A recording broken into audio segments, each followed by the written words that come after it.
talk to you about our cost study and our rates and the level of rates that we need. And today we're going to talk about how we allocate that, or propose to allocate that over our different rate classes. So back for Encore. If y'all recall, there are three phases to our rate study. First is determining the revenue requirement, or how much overall we need to raise rates or decrease rates, how much we need to change rates. The second one is we do a cost allocation to determine how much of a rate increase or decrease is required per customer class. And then finally, we end up with rate design, where we show you what the rates actually look like. So today we're going to focus on the second phase of the rate study. With me today is Craig Brown from 1898. It's a division of Burns and McDonnell, and his group has performed most of the work on the cost of service study. Well, I shouldn't say most, has done all the work on the cost of service study. So he's here to answer any questions, particularly detailed questions, because he's intimately involved or familiar with the model, more so than I am. But anyway, let's get started. I wanted to start with, particularly for those of you who weren't here last time, I wanted to provide a review of where we were, what we did at the last meeting. So if y'all recall, we said we were focusing on the base rate, which accounts for about 49% of our charges. We're not looking at the fuel rate. We're not looking at the environmental rate. We're just simply looking at the base rate. To get to our cost of service, we added our operating expenses, all our cash operating expenses, our capital investment infrastructure, our debt service, as well as our dividends, or our payment in lieu of taxes, as it's called in the municipal utility world. We came up with $183 million worth of cost of service, or our revenue requirement. This is the revenue that we require to stay in business, to break even. And we compared our current rates at the time, or that are currently in effect, to our cost of service, and found that we had a $7 million shortfall. So we looked at a variety of options for how do we cover this $7 million shortfall. And what we ended up recommending was a series of 2.25% rate increases. And this is similar to how the water department does theirs. They do theirs on an annual basis rather than doing a rate increase all at one time. Based on projected days cash, we decided that we would do a 2.25% raise increase April 1st of 2023. We would do another 2.25% increase October 1st of 2023, and then the last one on October 1st. You meant 24, didn't you? No, 2023. For fiscal year 24. Right. And then October 1st, 2024 for fiscal year 25. Got it. We also decided, like the water department, that we would review the recommended rate increases, these 2.25% rate increases every year annually during the budget cycle.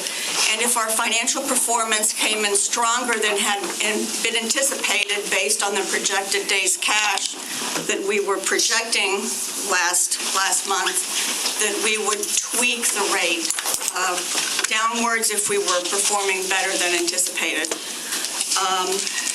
Lastly, we took a look at what the impact would be for an average residential customer, and a 2.25% rate increase was about a $1.65 increase, and this, of course, is before taxes, but it would increase their rates, their bills by $1.65. Finally, Tori Bombard talked a little bit about where she thought fuel rates would be on April 1st of 2023 of next year. And based on the natural gas price curves at the time, and they haven't really changed much since she presented her analysis, she felt that we could, oh, there you are. She's telling the truth.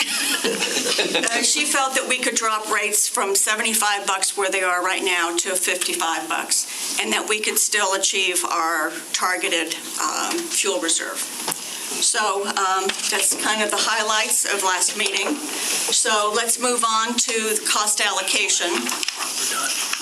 Great. Oh, next slide.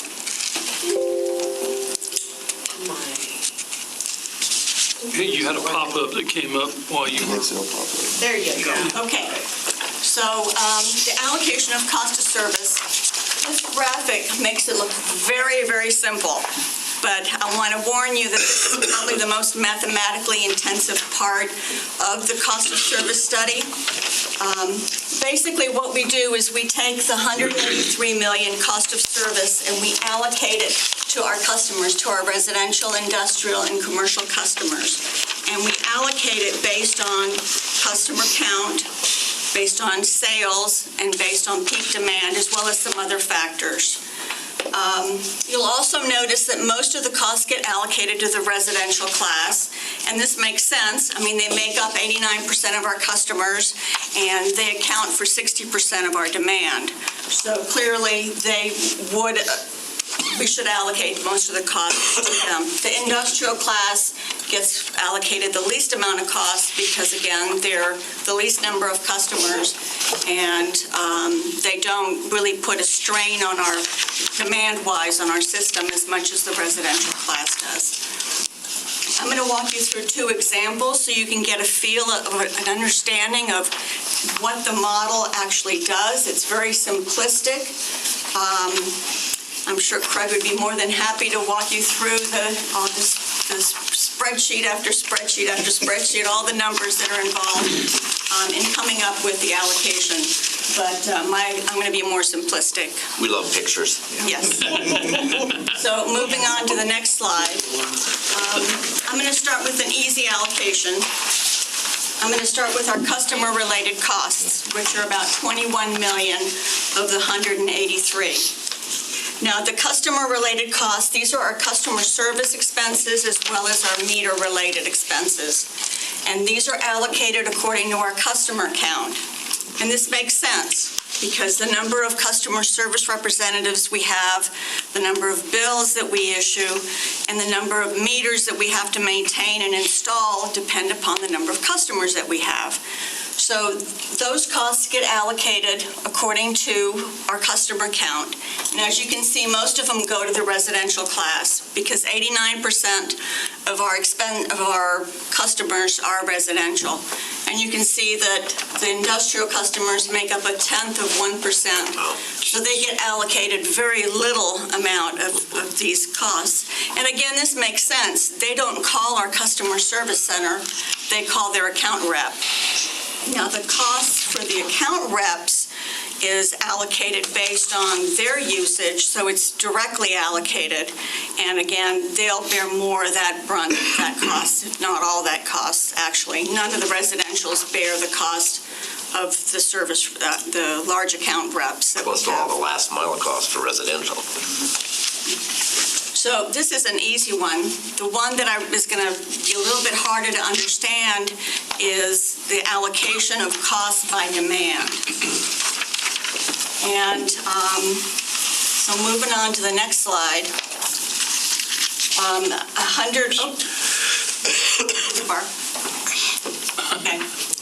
$128 million of our costs are demand related. That's about 70% of our costs are demand related. And by this I mean that they are required to maintain our system. They include our infrastructure, so our capital spending, our power plant costs, as well as our transmission and delivery costs. Those are all allocated by peak demand. For those of you that are not familiar with the utility industry, peak demand is the maximum amount of electricity that a utility needs to provide at any given point in time.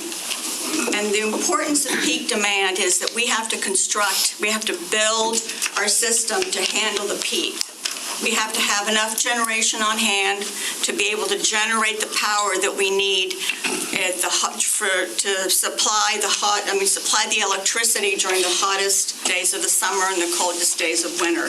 We need to build our transmission and distribution system so that it can handle the peak demand. So hence, that's why we allocate these costs according to demand.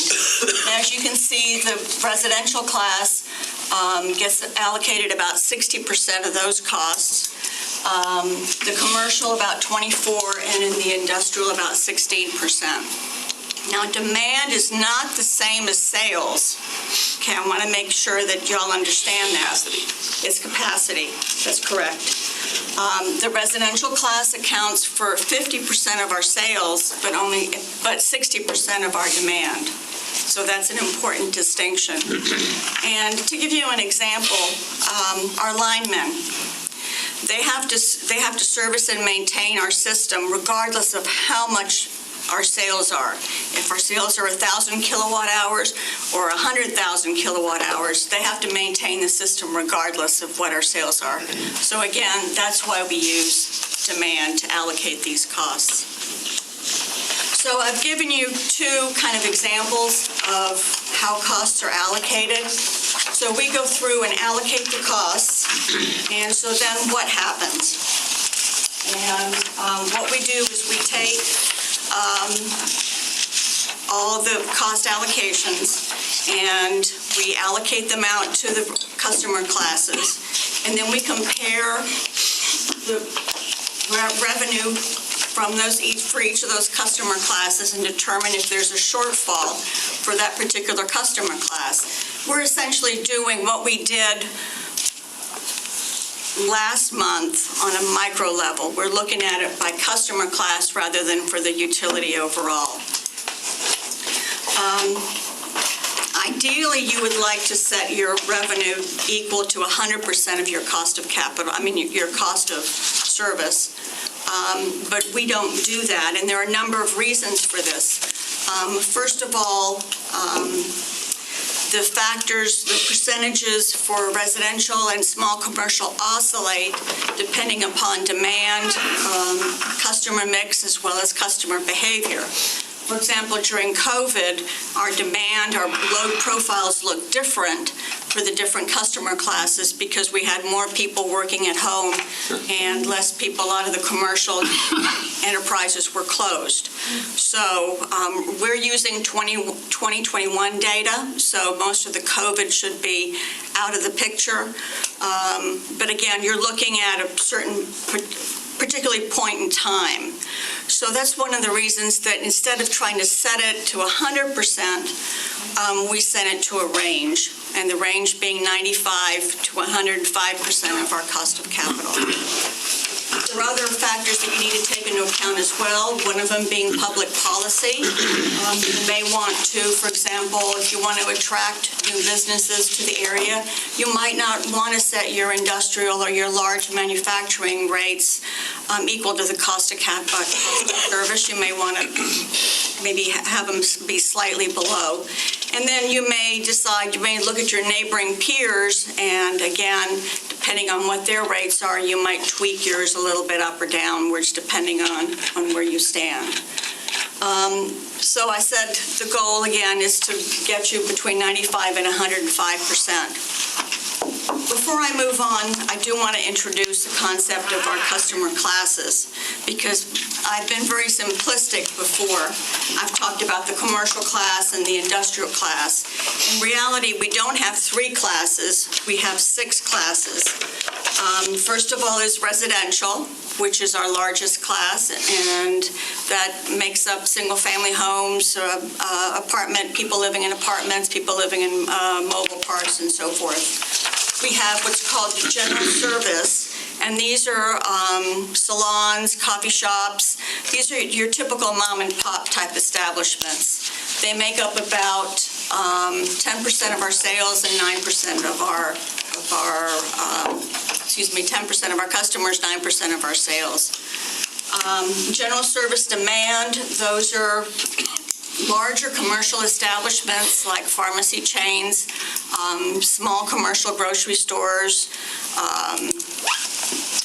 what else? Fast food chains. These are larger entities, and we bill them. This is the first group that we bill by demand as well as kilowatt hour.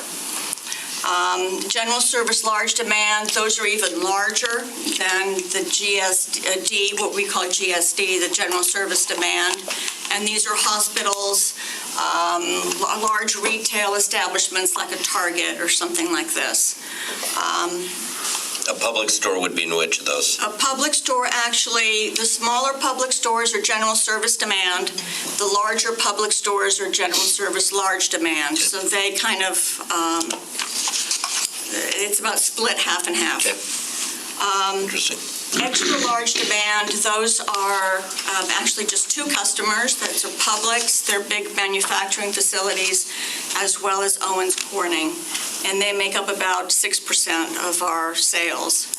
And finally, the interruptible class. These are large customers that we've come to an agreement where they allow us to interrupt their power if we're short of capacity, and in return, we give them a credit. Now, because we're not short of capacity, we've closed this customer class. About 7 years ago, we closed the customer class to new customers. But there are about eight customers in this class, including the Ledgers, one of them. Matheson is another. Flowers. Pardon me? The bakery. Yes, Pepperidge Farm would be another one. Two City of Lakeland water treatment, I think a water treatment facility, as well as another facility from the city, are interruptible customers. So now that we've introduced the 6 customers, I'm going to continue going forward. I'm going to always talk about these 6 customer classes rather than the 3 that I did at the beginning of the presentation. Yes, can I get the percentages on those? Do you have Do you have, I'm sorry, I should ask, do you have the percentages for each one of those classes? Like, because the first one was 10% of customers, 9 of sale, and then I got the 6% for the extra large. Yes, I do have that. Let's see.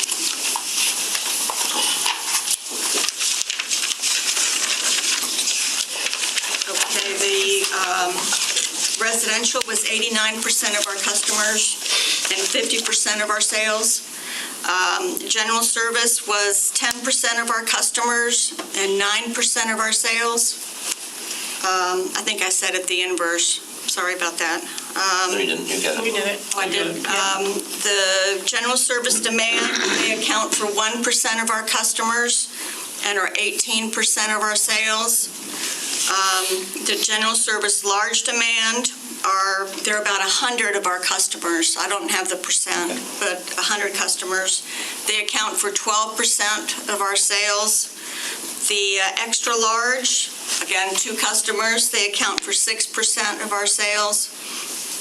And the interruptibles account for 4% of our sales. I was wrong about that one. I kind of flip-flopped between the ELDC and the interruptibles. Dan, would this look pretty typical to you? Yeah. Okay, so now that we've established the 6 customer classes, we can move on.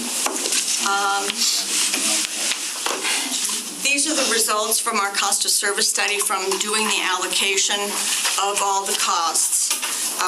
It's a kind of a busy table, so let me walk you through it. The first column indicates the percent shortfall that each customer class is facing. And if it's in red and it's negative, it means that their revenue fell short of their cost of service and a rate increase is warranted. If it's in green, it's the inverse. Okay? The second column is our recommended rate increase for each customer class. And the third column is the percent of cost of service after the rate increase has gone into effect. So, for example, the residential class fell short 2.7%. We are recommending a 2.25% rate increase for them, and they will be at 99.6% of their cost of service. So well within the 95 to 105% range. The only customer that's outside of that range is the interruptibles. One of the reasons for this is Matheson. Matheson was a contractual customer back in 2018 and was kind of excluded from the interruptibles. They are now at the end of, well, beginning next year, will be considered an interruptible customer, and therefore has been brought into the mix. So here's an example where customer mix does affect the percent. So it's artificially high because of their addition to. That's correct. That's correct. I also wanted to point out that General Service, I know that they're in green. A 2.25% increase is about $2.10 for our average General Service customer that uses about 1,600 kilowatt hours. So they're not much more than a large residential customer would be. That's correct. They're almost the same, but different demand times for those, That's except correct. the kilowatt hours are And- relatively the same. And they only get charged by kilowatt hour, the General Service do. Now, General Service demand get charged both by demand as well as kilowatt hour usage. So this is where y'all come in. This is a policy decision. We ran a lot of different scenarios, and this is what we came up with. We felt that most everybody fell within that 95 to 105% range. And we felt the fairest way to allocate the 2.25% increase. But it's up to you because there are policy implications involved. So Craig is ready to, his model will allow us to do sensitivities and what-ifs. If you want to look at alternatives, he's more than happy to drive the model if y'all want to look at alternatives. The one thing I want to caution you is if you lower one, you're going to have to raise another to offset the change. Otherwise, you won't get the 2.25 for the whole system. So you really find let me start with the Commissioner Reed. Go ahead. Thank you. Do we have many of our residential customers that are grossly behind in their payments? That one I'm going to punt to. So, it's funny, we brought that up yesterday. Our payment arrangements as far as scalability are about average of where we have been. We were trending a little higher recently, but that's back to normal. I can get you a hard number. What is the average? Is it 2%, 1%, or is it a number, dollar amount? Yeah, it's a number per month. I think we're about 1,100 per month, and it's been as high as 2,200 per month. As customers? As customers, yes, sir. Yes, and those are payment arrangements that they call. They get behind. We work with them on partial payments or extending their due date. We've been very flexible with that whole thing. When does it get to a point where they're... It's about 45 days they have total. It's a long time. But, we've shown a lot of flexibility. We started that at the beginning of the summer, using a lot more discretion and working with those customers. If they are paying, we have been absolutely granting payment arrangements. There's usually a 90-day window when you're eligible. So if you were behind and you got a payment arrangement, would it be another 90 days? We've basically done away with that. As long as you're paying, we're keeping your lights on. We ended that at the end of the Hurricane Ian, October 24th. We kind of got back to our normal practices, and it's leveled out nicely. Is the residential area the one that's the biggest in Tardy? Yes, sir. Thank you. Yes, sir. Yeah, 89% of our customer base, they are definitely the target group for that. I've got a ton of statistics I can provide if you want of the amount of services and the dollar amounts and the up-to-date payment arrangements I can provide to the committee if you want. I can get as deep as you want to go. I just generally wanted to... No, that's a great question. I've got a group that prides themselves in working as close as we can with customers to make sure they're keeping their lights on. So. And how often will you have contacted those customers before the lights would not be on? Depending on the type of information we've got, every one of them, every time. We Turn initiated it off one time, they'll call you. so we initiated a So program I have time. several months ago. As long as we have accurate information, you're going to get a text message 48 hours before you're disconnected. Okay. And that has really curbed the activity and helped us recover a lot. Our percent of recovery is record lows right now. That's good. As compared to profit. So we've done a good job of balancing that, I think, without taking drastic changes. I know we've seen other utilities do away with cuts or do away with late payments, and we've managed it quite well. So Thank you. Commissioner Mann. Thank you, Mayor. So, thank you, Gino. You talked about public policy and, kind of there's some flexibility with regard to how we set rates. And so I wanted to, since we had our first large manufacturer take advantage of one of the incentives that we made in 2019, you just kind of think of that in terms of the math. That was kind of an incentive to get manufacturers because they'll build the infrastructure, they'll stay a long time, and they're big utility users. And so Lakeland Electric is part of that incentive package, allocating funds every year to be able to participate and to draw those manufacturers to Lakeland. That's correct. So, just had our first one, so it's not like they're lining up or, Right. But when it comes to so you're familiar with that one that we just signed, where would they fall in this line of customers? Is that the extra large demand? It depends on their demand. I don't recall what their demand was. You know what it I was? don't think we heard, I didn't know that. Yeah, Keymark or the other one. Keymark's an interruptible. Yeah. Oh. Keymark's interruptible. They've been interruptible for years. Yeah. Right. Okay, Then we have the new one. so they're interruptible, so that made money. Well, they would not be interruptible. Keymark is interruptible. And then the Friends. Friends it would be They're new. Yeah, so we don't know. extra large demand, probably. Yeah, they'd either be extra large demand or general service large demand, depending It'll be on extra their. Yeah, so I'm just kind of curious, Okay. looking at the math. You can either incent them to come because they are interruptible and they make you money.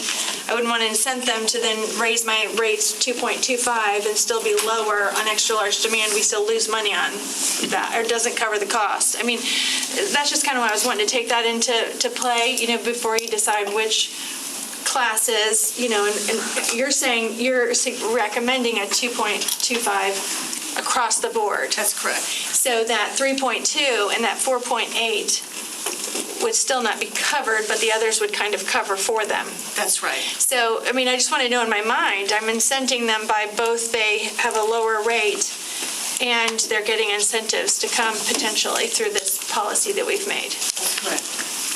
And if I could add to that, our customers that are in these classes know the classes they're in and like the classes, like being in where they are. For whatever reasons, we've done this over time.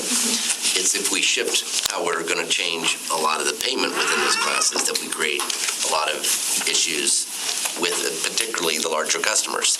Correct? Yeah.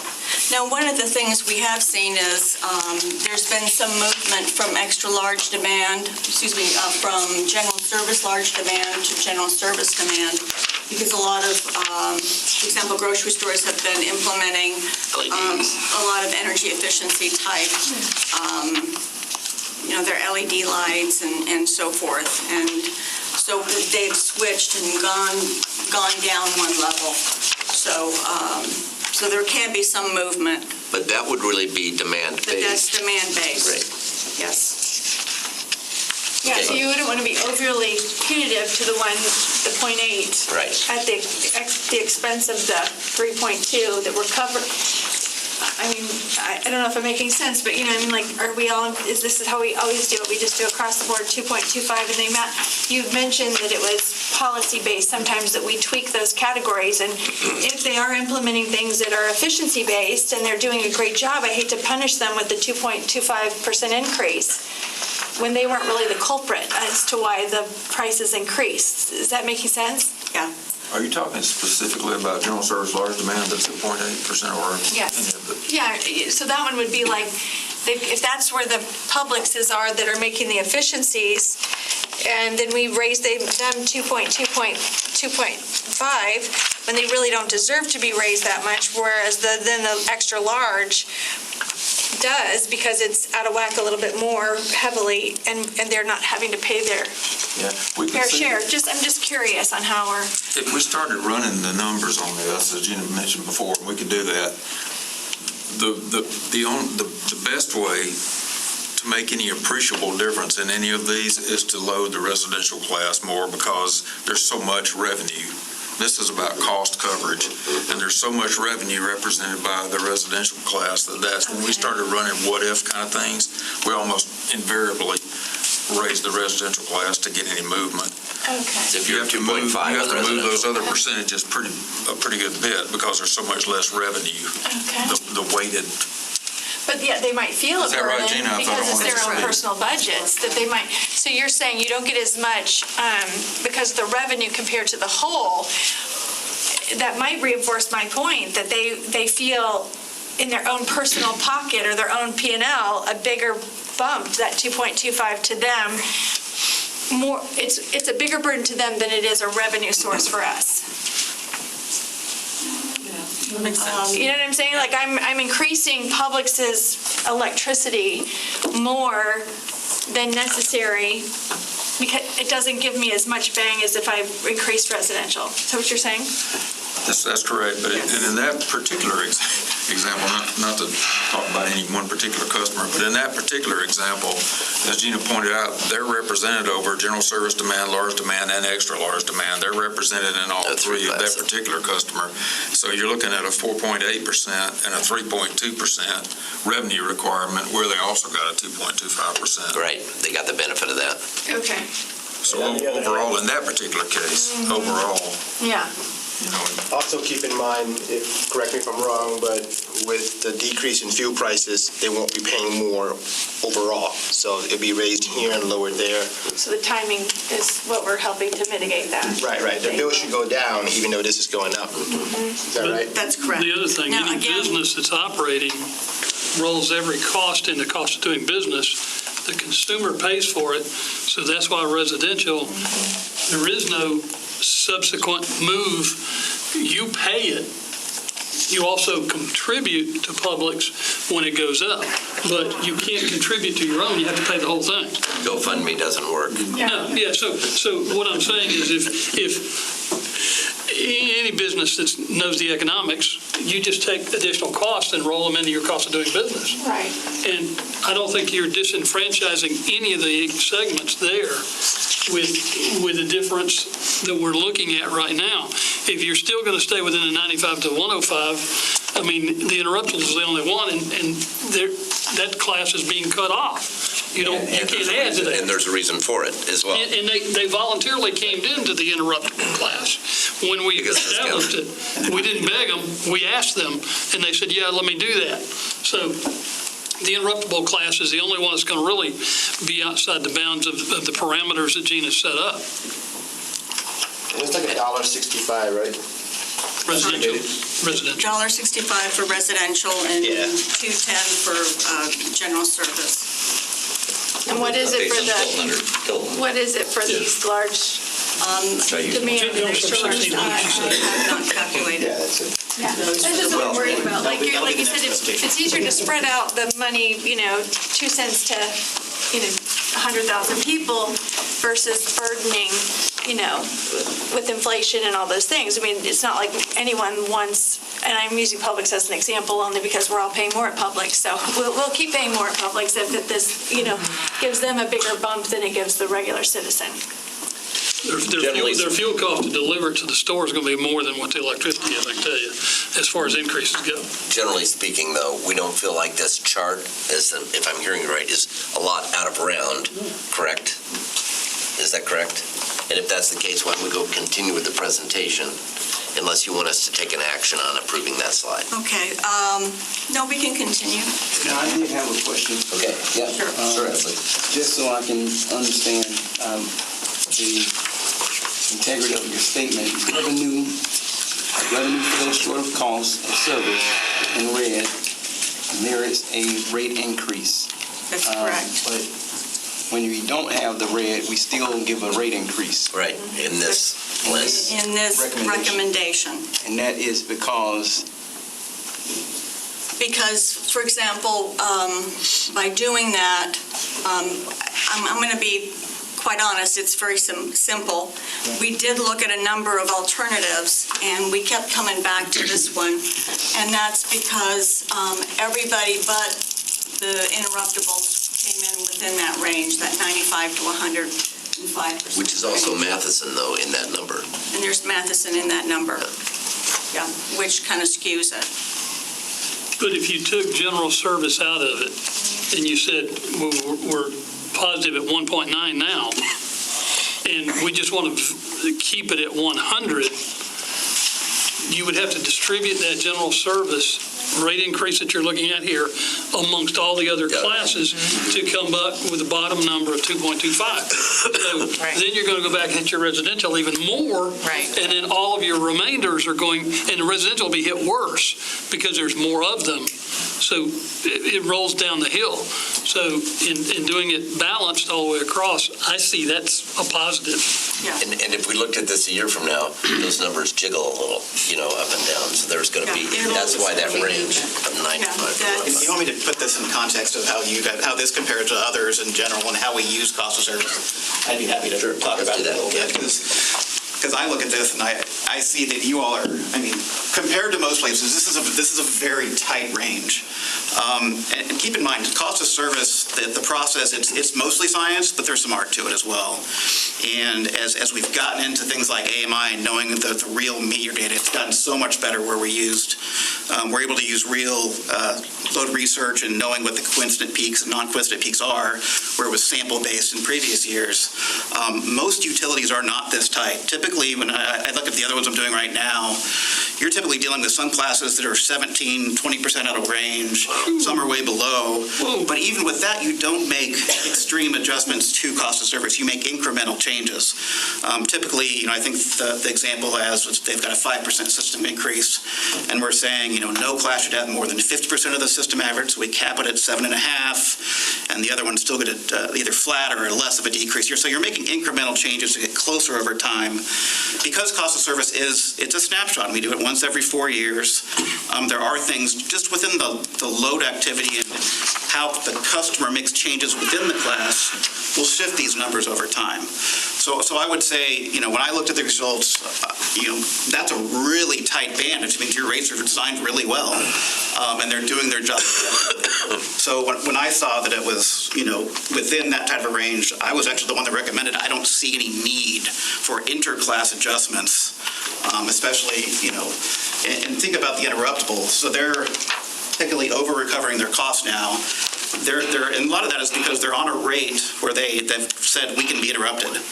Because they're long capacity, I don't think they're getting interrupted at all, which means they're being credited for a service they're not performing. So I'm perfectly fine with that because they're paying basically less than what this class is, and they're not having to be called on to. So that's perfectly reasonable. If you're going to have a problem, that's the best place to have it, right? Yeah. So yeah, that's why my recommendation. So yeah, you can make incremental changes within here, but like you said, it's a zero-sum game. If you're giving someone more, if you're giving someone less, you have to give someone more, and that also makes it harder to communicate, things like that. So I would have a lot of confidence in what you're doing as far as how your rates have been designed in the past, which I wasn't involved in.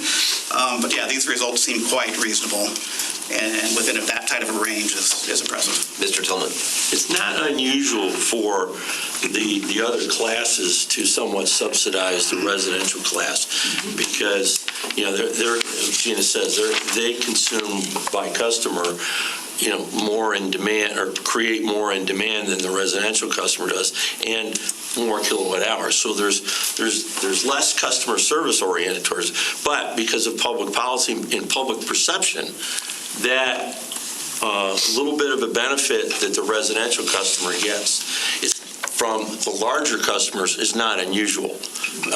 And so, this is a great look. Our rates are tight. And if you look at the fuel costs, you look at how much that component is. For instance, the one example you have here, $144 for 1,200 megawatt hours, 1,200 kilowatt hours. You've got 5.5 cents a kilowatt hour right there that comes out of that, with the rest of the other 7 cents a kilowatt hour for the residential. So it's really not a bad mix at all. And it does benefit the residential customer. And like you say, you go to Publix, well, yeah, it's all going to filter down. But, from a public perception, it's not unusual. Commissioner Music. I apologize, I did not get your name. My name is Craig Brown. Craig, I'm excited to hear that our percentage of shortfall and the tightness of that is unusual, and that's good. I mean, that was encouraging to hear. You have confidence in this, yeah. Yeah, thank you.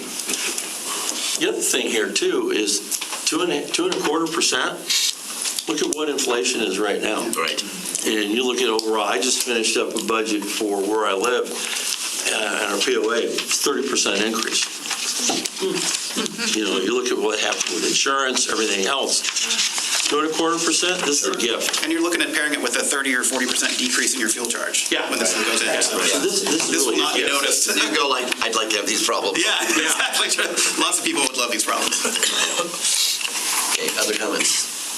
I just want to say I definitely feel what Stephanie was stating. We don't, from a public policy standpoint, I don't think we would want to disincentivize businesses for doing good work on being efficient and being responsible in their own business, if you will. So I hear that. I hear what you're saying, Stephanie, and I think we should always be thoughtful about that. They do gain the benefits, though, for their own efficiencies, because the rate. They get a reduced bill, yeah.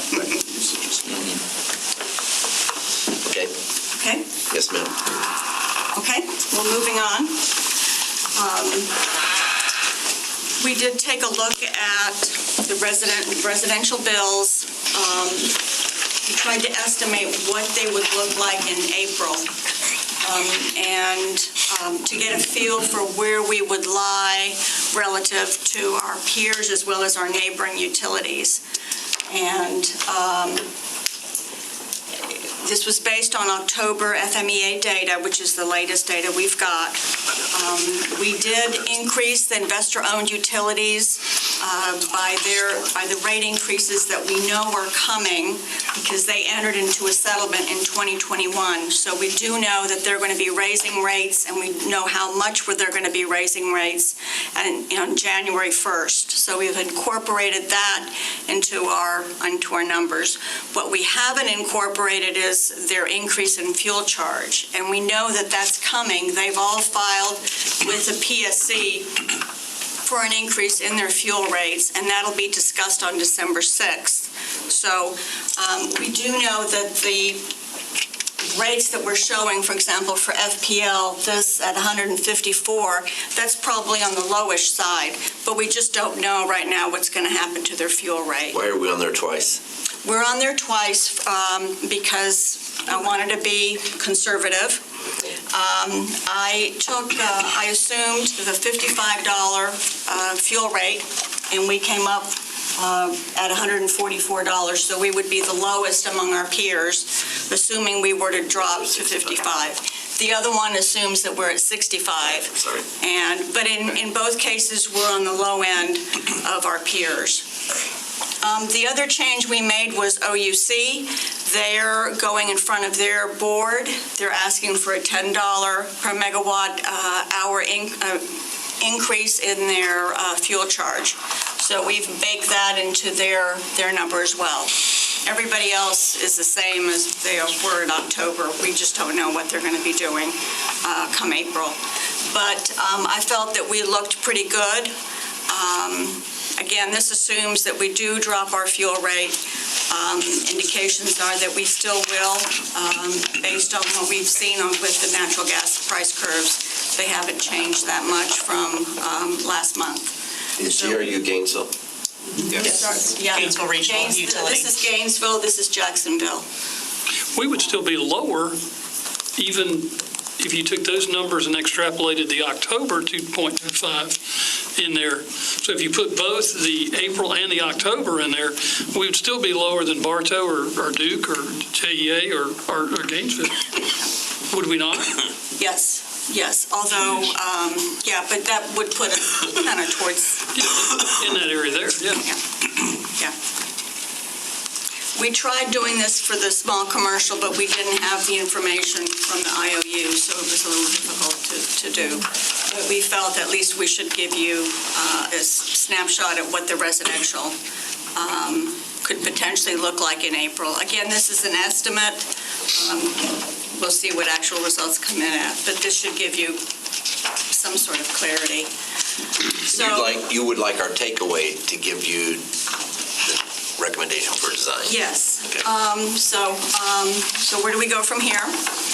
We do need you to either approve the 2.25% across the board, or if you're not comfortable with that, give us some direction, because we do need to know we do need that to continue the process to do the rate design. Would anybody like to make a motion? I move to accept the 2.25. And a second. Discussion by the committee. Seeing none, all those in favor signify by saying aye. Aye. Opposed, same. Unanimously passes. Okay, good, thank you. Thank you. The other thing I did want to mention was the rates design, following the rate design, what we'll do is we'll present the rate design to you.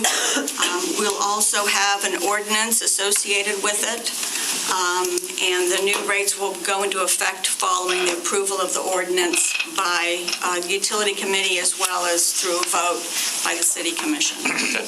So, Terry, any additions? No, sir. All right. any other questions? I had one. Yes. Looking at that chart on the residential bill comparison, what happened to that conversation that started with the realtor in town? Did it get resolved? She was on the news talking about Lakeland Electric and the bill, and nobody saw that but me. No, we saw that. Okay. Catherine definitely. We actually had a lunch and learn scheduled to have with them the day that Hurricane Ian arrived. And so we had to cancel that, obviously. And we're going to meet with them in January. That way we can discuss this and the fuel and everything all together. Yeah, that fell into place nicely. One of her employees came up with that idea. Let's bring the frontline folks, which are the realtors. They live and work in the same town we do, and they are affected by our decisions. So let's bring them in and give them a front row seat and answer any and all, because we're very transparent with what we're doing and what we're trying to accomplish. And it just happened to hit at the right time. So yeah, after the holidays, we're going to bring them in, have a nice sit down with them, and because it affects their customers too. So Where's music? Yeah, and I just thought of something that Tiger had said. I just want to give kudos to you and your team, right? I mean, with the flexibility, I mean, everywhere we're talking about, cost of living and everything up, and the flexibility and the compassion you have for everybody, but yet you're not just forgiving bills.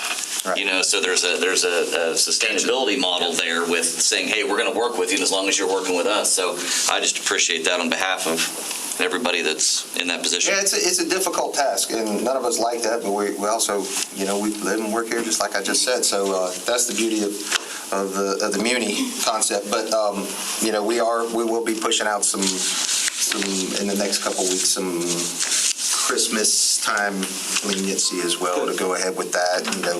Cost is up, and people are trying to provide for their families and gifts and things like that. So we will be pushing some. And I just don't want that overlooked, because that is important, and how we as a group are compassionate. We still have to recover, though. Absolutely. And it's a balance between letting them get in the hole more. If you let them get 2 or 3 months behind, they end up owing several $1,000s and you're not really helping them. So it's difficult, but we make it work. So. Inevitable. All right, any other discussion or questions? Anything else you want to bring up today? Well, that's our only presentation, but we have a contract. Yeah, we only have one contract item. You always have to hit them. I'm sorry. I apologize. My job, easy.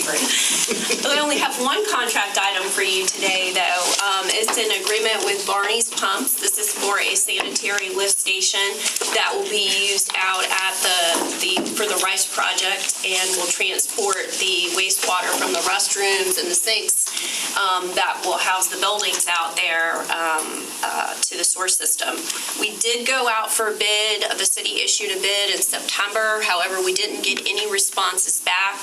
And based on that, then staff went out directly and solicited a number of different vendors. We came back, and the successful bidder was Barney's Pumps at a cost of $57,222, and that is also a Lakeland firm too, which is good to know.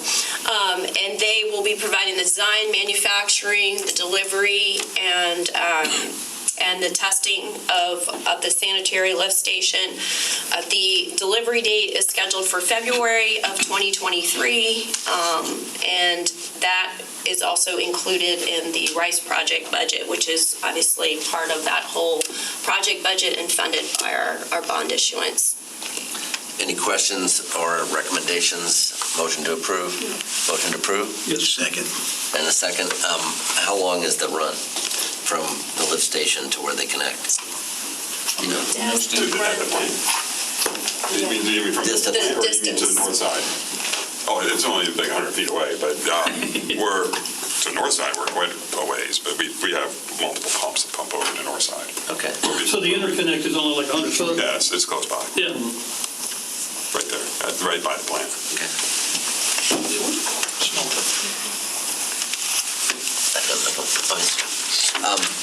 Any discussion? Any other questions? All those in favor signify by saying aye. Aye. Opposed, same. Okay, that handles that. Any other questions? I've got a question. Yes, go ahead. On the city manager's recommendations for the risk management project, whoever in risk management found that and did that, kudos. Kudos to whoever did that for the builder's risk on the Rice Project. Yes, you like that? I like that, love that. It cuts out a lot of the garbage. This builder doesn't have it, this builder does have it. The city buys it. No fingers. No. Yeah, marvelous, marvelous work. I'll pass that on. Thank you. Thanks, Sean. It seems very, it's an expensive policy. Well, it is, but you should have had that offset by the contractor doing that. And then they've got to pay the tax on it, and they've got to do this, and then they mark it up, and you go in and buy it, and you cover the whole project, and there's no gaps. And you have no If there was one arguments. gap, it could be really detrimental. And expensive. And it would have cost us more if we had gone through the contractors as a pass-through, so it is a savings, even though it's very expensive. All right. Any other comments or questions? All right, then we are adjourned. Thank you. Appreciate your time very much. City commissioners, just a reminder that we have our workshop, and if I could catch each of the city commissioners for just seconds in your office